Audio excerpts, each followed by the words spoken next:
I'd like to thank the Danish offshore industry for inviting me to this prestigious event and hope that the delegates will take home valuable information for their future work with safety in their industry.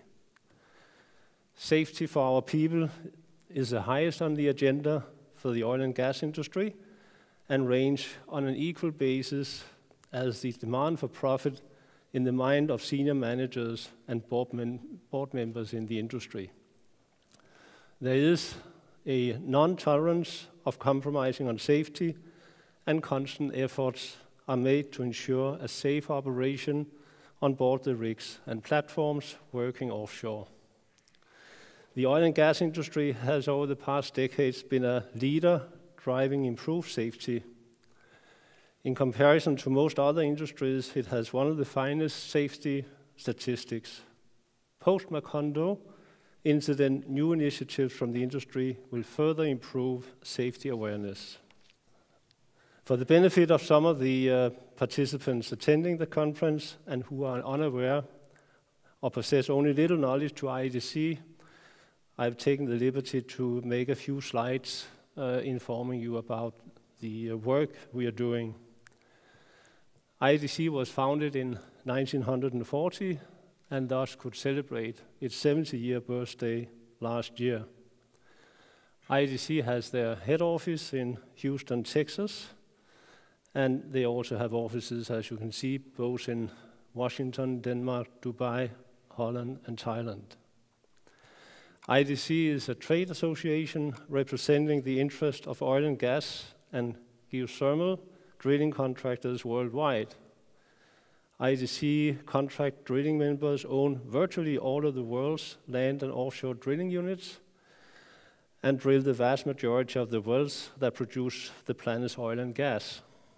This includes all mobile offshore drilling units operating in areas under the jurisdiction of the United States and nearly all MODUs operated under the competitively bid contracts worldwide. IEDC membership also includes oil and gas producers and manufacturers and suppliers of oil field equipment and services.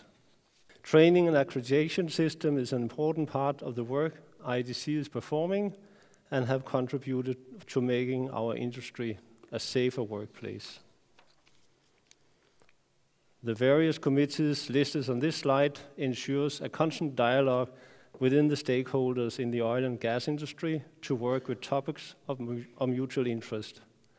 Drilling contractors, oil companies, suppliers, and regulators regularly meet in the committee with the objective to share valuable experience. The IEDC's mission is overall to improve health, safety, and environmental practices in the drilling operation worldwide. The association is a leader in developing standards for industry training, notably its well control accreditation program, WellCap, and rig floor orientation program, RigPass, among others.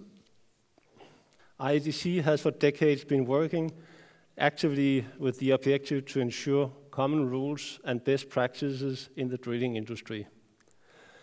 IEDC produced in 2005 the HSE case guidelines, which guides drilling rigs to move across national borders while still complying with regulations.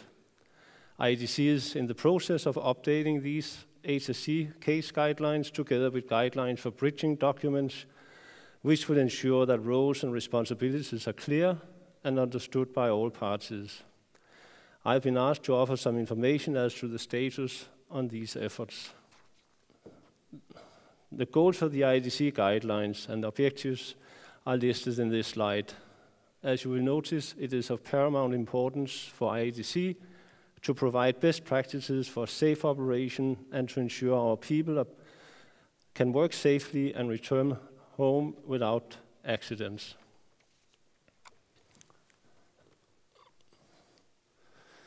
How will they develop?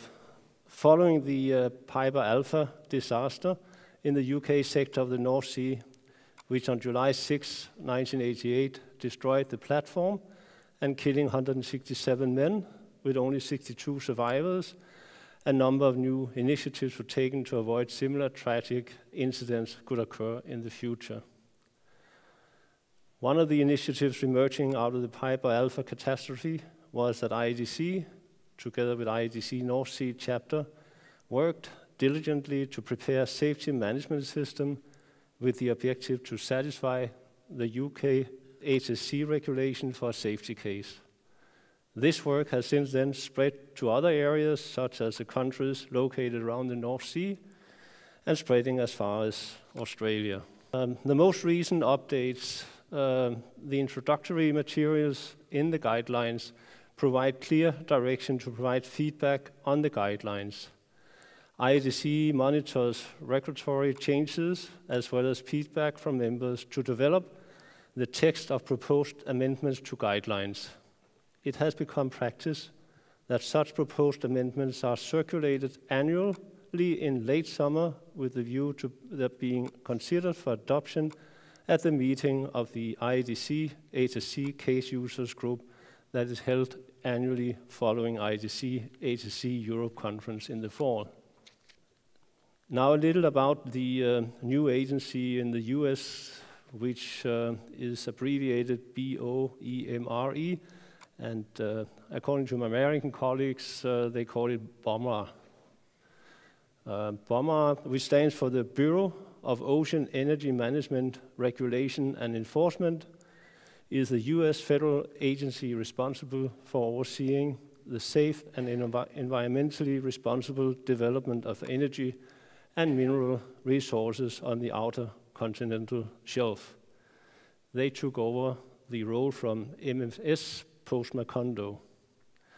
The Safety and Environmental Management System, abbreviated as SEMS, is a non-traditional performance-focused tool for integrating and managing offshore operations. The purpose of SEMS is to enhance the safety and cleanliness of operation by reducing the frequency and severity of accident. BOMA has mandated that the operators have SEMS in place by 15th November 2011 for themselves and their contractors. IEDC consider that the above-mentioned SEMS rules constitute a de facto requirement for a safety case in the US, which is the first time we see that in the history. Then recently completed an ongoing work on the guidelines. The gap analysis which we performed did disclose some areas considered relatively minor, where the IEDC guidelines did not address, or more often were not clear in fully addressing provisions API RP75 or the BOMA fine rule, for instance, with respect to startup. IEDC staff are preparing the text of proposed amendments to the guidelines to address these gaps. Philosophically, a decision will need to be taken on some of the amendments as to whether they warrant inclusion in the guidelines as a matter of universal applicability or should be addressed in a US-specific annex. To complicate the issue further, there remains uncertainty regarding BOMA's diktat that the word should be interpreted as shall in the industry standards that it has incorporated by reference, one of which is RP75.